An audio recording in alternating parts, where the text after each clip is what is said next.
আমাদের মনা আপু আসলে ইনি অনেক সুন্দর রান্না করতে পারেন আমরা জানি, কিন্তু তার প্রতিভাটা কখনো দেখা হয়নি।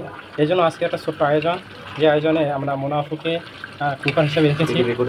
তিনি অনেক সুন্দরভাবে রান্না করতে পারেন, যার ফলশ্রুতিতে আপনারা দেখতেই পাচ্ছেন কত সুন্দর ছোলাটা রান্না করতেছে।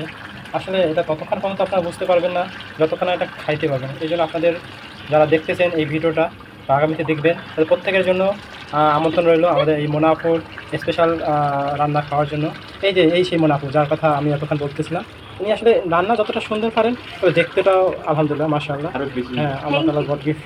আসলে ইনি যেমনটা দেখতেছেন হাসতেছেন না, ভিতরটাও এরকম একদম সাদাসিধা। আমাদের উত্তর অঞ্চলের মানুষ, আমার বড় আপু সেনো আপু, ঠিক আছে, অনেক সুন্দর। কিন্তু হ্যাঁ, যতটা সুন্দর রান্নাটাও ততটা সুন্দর। আর আমি যে কথা বলছিলাম, আমি মোহাম্মদ ফরাইন ইসলাম, আপুর ছোটো ভাই।